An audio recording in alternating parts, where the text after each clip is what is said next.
Shalom, saudara-saudara yang dikasihi Tuhan. Salam sejahtera bagi kita semua. Kita bertemu kembali dengan saya Shane di channel Kebahagiaan Sejati. Pada kesempatan ini, marilah kita membaca dan merenungkan firman Tuhan yang terdapat di dalam buku Efesus pasal 5 ayat 22 sampai dengan ayat 24. Bunyinya demikian: Hai istri, tunduklah kepada suamimu seperti kepada Tuhan. Karena suami adalah kepala istri, sama seperti Kristus adalah kepala jemaat. Dialah yang menyelamatkan tubuh. Karena itu, sebagaimana jemaat tunduk kepada Kristus, demikian jugalah istri kepada suami dalam segala sesuatu. Saudara-saudara, istri yang bijaksana akan selalu berusaha menghormati suaminya.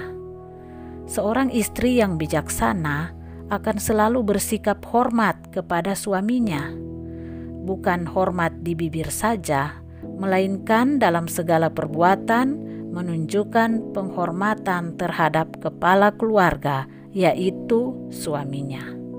Ini sangat penting karena Tuhan sendiri berkata bahwa suamilah yang bertindak sebagai kepala keluarga.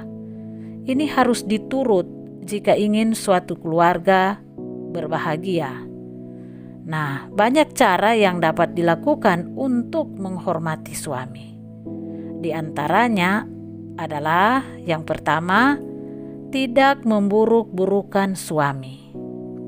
Seorang istri bijaksana tidak akan menceritakan kekurangan-kekurangan suaminya di hadapan orang lain.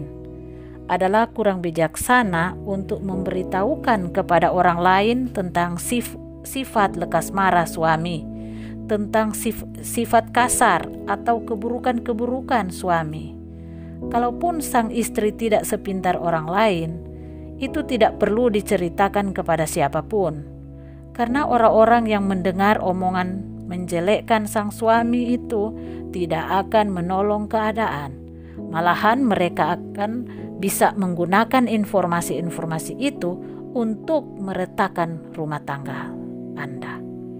Bahwa seorang perempuan yang berbudi itu, kata Raja Soleman, membangun rumahnya, tetapi seorang perempuan yang bodoh membongkar rumahnya dengan kedua belah tangannya. Nah, yang kedua, meninggikan martabat suami. Nah, seorang istri yang mencintai suaminya akan berusaha mengangkat derajat suaminya di hadapan anak-anak dan di hadapan orang lain. Ini akan menolong si istri untuk tetap menyukai suaminya.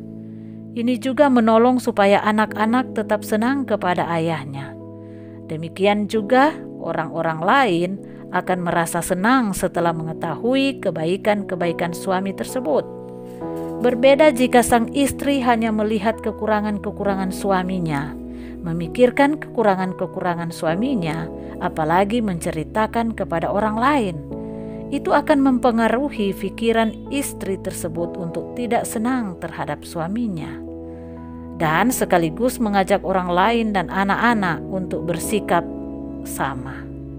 Sesudah mengetahui bahwa istri sendirilah yang menjelek-jelekannya di hadapan anak-anak dan di hadapan orang lain, tentu saja sang suami akan merasa sakit hati. Nah, yang ketiga, berterima kasih atas jasa-jasa suami.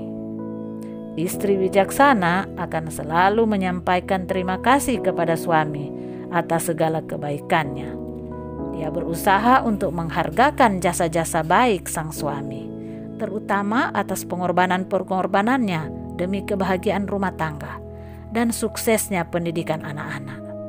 Adalah kurang bijaksana jika seorang istri tidak menghargakan jasa-jasa suami, tidak pernah menyebutkannya di hadapan anak-anaknya, sehingga anak-anaknya itu tidak menyadari pengorbanan ayahnya untuk kepentingan rumah tangga.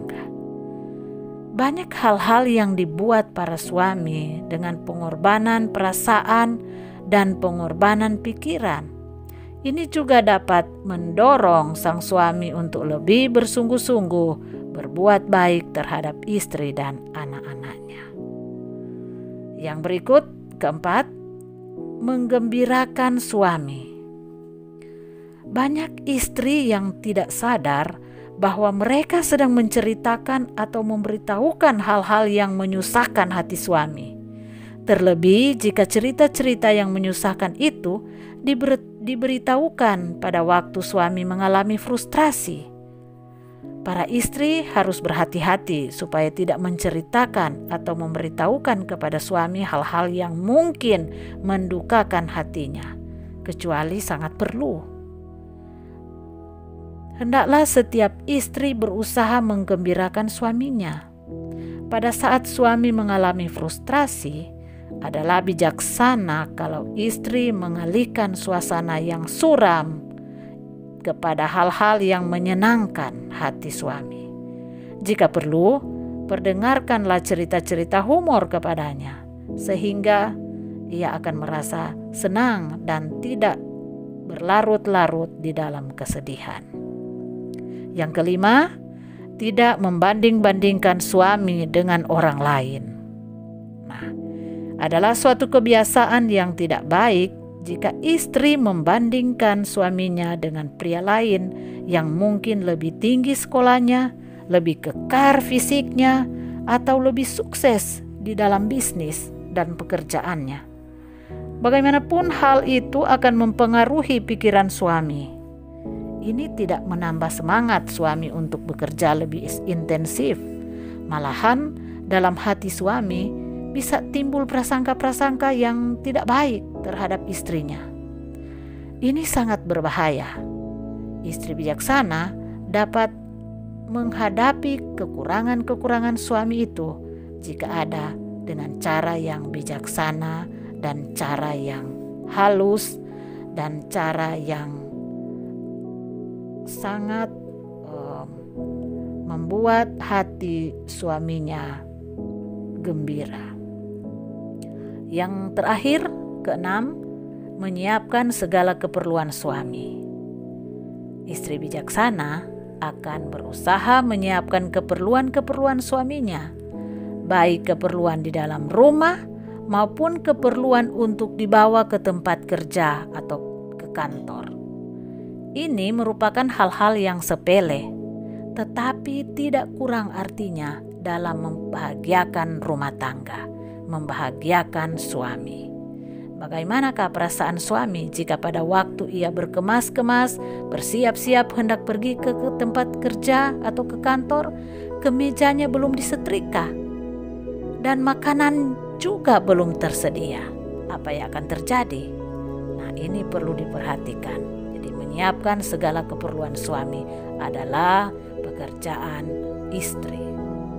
Nah, para istri yang bijaksana, biarlah melakukan hal-hal yang bijaksana dalam melakukan apa saja, sehingga melalui tindakan kita, maka kita tetap memberikan penghargaan kepada suami, bahkan selalu menghormatinya melalui tindakan-tindakan kita. Tuhan memberkati rumah tangga saudara adalah doa saya. Shalom.